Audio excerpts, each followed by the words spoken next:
During my promotion party, I noticed the decoration said, "Congrats on your engagement." Confused, I looked over. My sister was cutting the cake I paid for. Dad smirked. "Your celebration wasn't as important." Shaking, I grabbed the mic and said to him, "Then you won't mind what happens next." He laughed.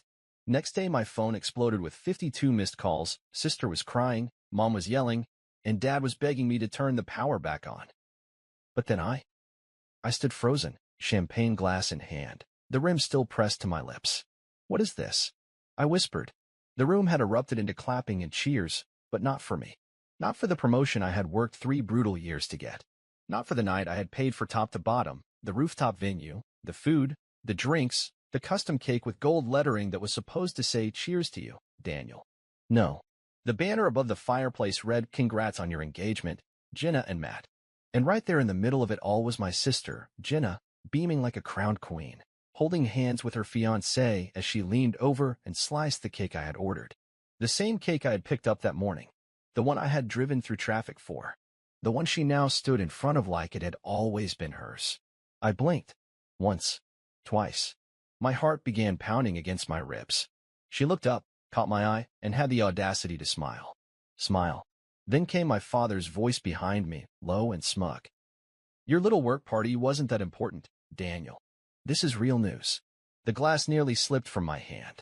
People were taking pictures of Jenna and Matt, laughing, lifting their glasses. My coworkers looked confused. A few guests glanced at me like they weren't sure if I was supposed to be part of this celebration anymore. I turned slowly. My father was already making his way toward the bar, sipping from a tumbler, like everything was perfectly normal. My mother? Oh, she clapped along with the others, like she hadn't spent the last week helping me coordinate this entire event. And that's when something inside me snapped. I stepped forward, walked directly to the DJ, and without a word, took the mic. Jenna was still posing for photos, the knife still in her hand, while Matt leaned in to kiss her cheek. I tapped the mic. Everyone turned. Dad laughed, clearly expecting me to make a toast. "Oh, come on, don't be bitter, Danny. Let your sister have her moment." I brought the mic to my lips. My hands were shaking, but my voice was clear. Cold. "Then you won't mind what happens next." He blinked, confused, then smirked again like he didn't believe I had it in me. But the next day, they all believed it. Because by noon, I had 52 missed calls. My sister was crying. My mom was yelling. And my dad? My dad was begging me to turn the power back on. But then The thing is, I should have seen this coming.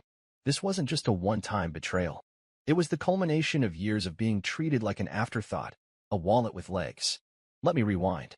3 years ago, when I landed my job at Cobalt Tech, no one in my family congratulated me. Not even a "well done." But when Jenna got hired as a part-time wedding planner's assistant, my mom cried. My dad opened champagne. I remember that day vividly because I was the one who bought the bottle. Still, I tried. I invited them to my apartment warming party. They didn't come. I sent money when Dad couldn't make rent on the house I no longer lived in. I wired funds when Mom's car broke down, even though 2 weeks later she posted a selfie with a new handbag. Jenna's handbag. And when Jenna's fiancé Matt proposed, I bought them a dinner. A really expensive one.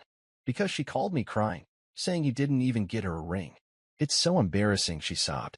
"Could you just help me feel special for once?" So I booked them a reservation at Le Marais, paid for her hair and makeup, even had the chef surprise them with a mini engagement cake. She posted it all online with the caption, "Matt really knows how to spoil me." She didn't mention me once. That didn't stop me, though.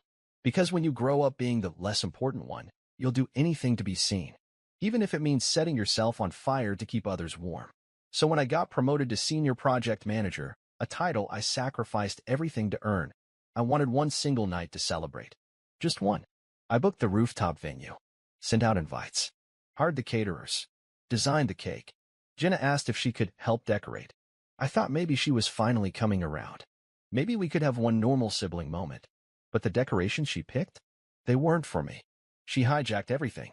I found out later, the invitations I emailed to the family? She created new ones. Custom engagement invites with her and Matt's names. She even sent them to my coworkers. I didn't know because I trusted her with the guest list. Trusted her with my night. And that wasn't the worst of it. The cake I paid for? She changed the order. Took my name off. Added hers and Matt's. She even asked the baker to make it look more romantic. And Dad? Oh, he knew. Of course he knew. Because when I confronted him later that night, he looked me dead in the eye and said, "Come on, Dan. No one cares about promotions. It's not like you're saving lives. Jenna's getting married. That's a real milestone." I couldn't breathe. Like something cracked open in my chest. All those years. All the sacrifices. The $3,000 I gave Dad when he said the mortgage was overdue. Turns out, it went to a surprise weekend getaway for Mom and Jenna. The busted car I paid to fix? They sold it and pocketed the cash. Mom admitted it during a wine buzz and laughed like it was cute. "You were working so much, sweetheart. We figured you wouldn't notice." They always use the same lines. "It's family, Daniel. You're the successful one. You can afford it. You're not married, no kids. What do you even need money for?" I once asked for a loan back, just $500 to cover moving expenses. My dad actually scoffed and said, "You make six figures. You don't need help. That's selfish, son. Selfish." That word followed me like a curse. I didn't say anything that night. Not during the fake celebration. Not when Jenna kissed Matt in front of my cake. Not even when Dad smirked like he had pulled off some grand masterstroke. But inside, something was breaking. Something was changing. Because I had finally seen the truth. I wasn't part of the family. I was the resource. And they thought I'd never stop giving. They were wrong. I left the venue early. Got into my car. Sat in silence for 20 minutes as the city lights blurred behind my windshield. And then I made a decision. The party might have been stolen, but the power, the money, the house, those were mine. And if they thought I wouldn't flip the script, they were about to learn the hard way. I didn't sleep that night. I lay awake in my apartment, staring at the ceiling, remembering every moment they dismissed me, laughed at me, used me. I thought of every wire transfer, every thank you that never came. Every time I swallowed my pride and told myself maybe next time will be different. It never was. By sunrise, I was ready. I called in a personal day at work, logged into all my accounts, shut down everything. Electricity, disconnected. Credit card I added Dad as an authorized user on, canceled. Joint bank account Mom had access to for emergencies, frozen. Wi-Fi and self-family plan I'd been paying for, terminated. I was done being useful. By noon, my phone had 52 missed calls. First Mom, then Jenna, then Matt, then Mom again, then Dad, something he rarely does unless it's a financial emergency. Voicemails were coming in rapid fire. "Daniel, what is going on? The power's out. I can't work like this, Daniel. How dare you do this on the day of all days? I'm trying to log into the account and it says it's restricted. Daniel, your sister is in tears. Call US back." And then came the final straw, a group text from Jenna. "Okay, haha, we get it. You're mad. You made your little point. Turn it back on already. Don't ruin our week." I stared at the screen, smiling. Then I responded, "I'm just getting started." That night, I showed up at their house. Yes, their house. The same house where I grew up. The one I had secretly co-signed for 3 years ago when Dad's credit tanked and they were about to lose it. They never told Jenna that, of course. She still believed Daddy Dearest owned it. I knocked once and walked right in. The room was chaos. Candles were lit everywhere. My mom was yelling at my dad. Jenna was crying on the stairs with her phone in her lap. Matt was pacing. When they saw me, the silence hit like a bomb. "You," Dad growled. "What do you think you're at?" "I'm here," I said, calm as ice, "to collect what's mine." Mom blinked. What are you talking about?" "I own this house," I said. "Legally. It's in my name. You all thought I was just the guy paying the bills? Wrong. I've had the deed since 2021. You know, back when you called me crying about foreclosure and said you'd pay me back in a year. Never did." Jenna stood up. "Wait, what are you talking about?" I turned to her. "Oh, you didn't know? That cake you cut into at my party? That happened in a house I own. Using power I pay for. With guests I invited." My dad looked pale now. "Daniel, let's talk about this calmly." "No," I said, "because you didn't care about calm when you humiliated me last night." Then I pulled out a folder and dropped it on the table. It was thick. "What is this?" Jenna asked. I smiled. "Receipts, bank transfers, Venmo locks, utility bills, grocery lists, rent stubs. The wire I sent to Matt last year when his business was in trouble." Matt's eyes widened. "Wait, how did you?" "Oh, don't worry, Matt," I said. "You're not the only one who lied." Then I took out a USB drive. I found something interesting when I went into the family cloud account to cancel the shared data. See, Jenna never changed her access passwords. So all her files synced. I plugged the drive into the TV. What are you doing? She snapped. The screen lit up. Video footage. Her, sitting in a hotel room, in a robe, with another man, kissing him, calling him baby. Matt went white. That's from 2 weeks ago, I said. Palm Springs. Your engagement trip. Jenna gasped. You're spying on me? I was protecting my investment, I said coldly. But thanks for confirming it's you. Matt turned to her. You told me that was a girl's trip. Matt, No, don't. Just don't. He stood up and walked out the front door without another word. My mom looked like she was going to faint. My dad sat down, head in hands. And Jenna? She just stood there shaking. I paid for that trip, I said. I paid for your engagement dinner. I paid for the apartment you live in. And I paid for this house. I paused. Correction. I own this house. Then I dropped the real bombshell. I'm selling it. They all looked up at once. What? Mom whispered. I'm giving you 30 days, I said. Then you're out. The realtor comes Monday. Consider it your engagement gift, Jenna. You can't do this, Dad hissed. This is our home. No, I said. It was mine. Now it's just an investment I'm done losing money on. And with that, I turned, walked out, and slammed the door behind me. The moment I slammed that door, I felt it. The shift, the silence, the freedom. I walked to my car under the night sky, heart pounding, not from fear, but from a rush I hadn't felt in years. Control, clarity, closure. For the first time since I was old enough to cash a paycheck, I wasn't carrying their lives on my back. And wow, it felt good. The next few days? Chaotic. My phone didn't stop ringing. First Mom, then Jenna, then Dad, who suddenly remembered how to dial a number when his Wi-Fi was cut and the foreclosure notice arrived. I ignored every single call. Instead, I booked a ticket. One way. Somewhere quiet, coastal. Booked a small Airbnb with ocean views and no family drama. I sat on the beach the first morning, drank real coffee, and felt the sun on my face. No guilt, no obligations. And then the real fallout began. Day 3, the texts turned hostile. You're ruining our lives, Daniel. You embarrassed the whole family. How could you betray us after everything we've done? Everything they did? I'd paid their bills, kept a roof over their heads, and let them steal my moment. And now I was the villain? I turned my phone off. Again. Day 5, Jenna's engagement collapsed. Matt's sister DM'd me on Instagram. Hey, just wanted you to know, Matt's moved out. He's staying with me. Told us everything. Also that footage. You did the right thing. She's been cheating for months. Turns out, Matt wasn't as clueless as he looked. He'd suspected something. My footage just confirmed it. He sent me a message himself a few days later. Simple. Clean. Thanks for the truth. I wish I'd seen it sooner. You're not the bad guy. I didn't reply. Day 9. I got an email from the realtor. We've secured 2 serious buyers for the property. Given the neighborhood, I estimate you'll walk away with a 6-figure profit. Do you want me to begin the 30-day notice for the tenants? Yes. Yes, I did. I replied with a single sentence. Send the notice. Day 11. Mom called from a hotel room. She was crying. Daniel, please, we have nowhere to go.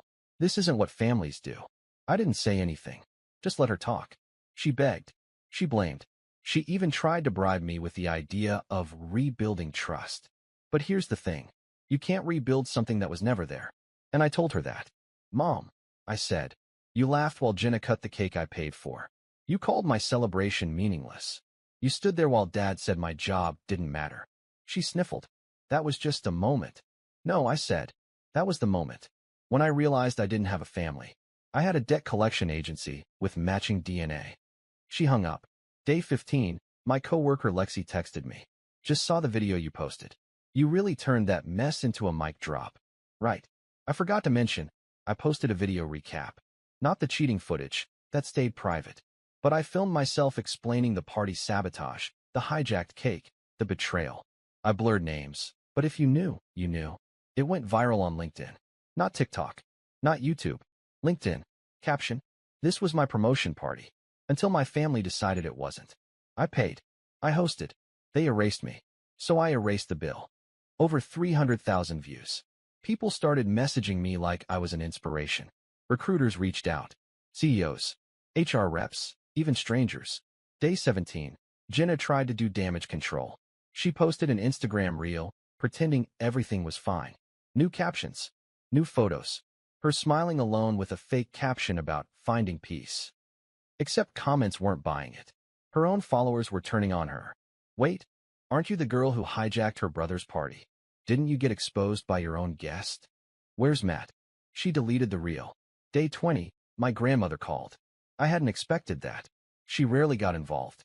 Always stayed out of family issues. But she called, and her voice was shaky. I saw the post, Daniel. I knew. I knew they treated you differently. I just didn't know how bad it got. It's fine, Grandma, I said. I'm fine now. No, she said firmly. You're free now, and you deserve to be. Then she added, I'm changing my will. Just so you know. I nearly dropped the phone. Wait, what? I was going to split it evenly, she said. But after seeing how they act when they think no one's watching, I changed my mind. I didn't ask for that. Didn't expect it. But it hit me harder than I thought. Someone finally saw me. Not as a wallet. Not as backup. As a person. That night, I sat on the balcony, staring at the ocean. And I realized something. I hadn't lost my family. I'd just lost the illusion of one. What I gained was priceless. Peace. Boundaries. Self-respect. And maybe, finally, a real chance at building a life that belonged to me.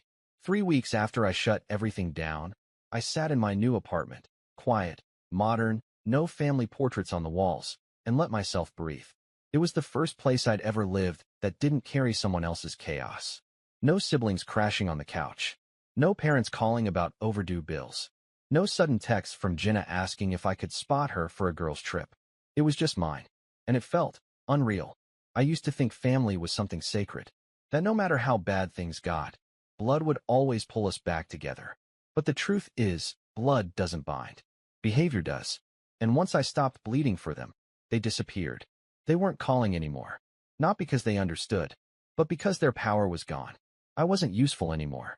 And that was their only measure of love. I got a call from my old manager that week. He said, "We're still recovering from your party." What happened? I told him the truth.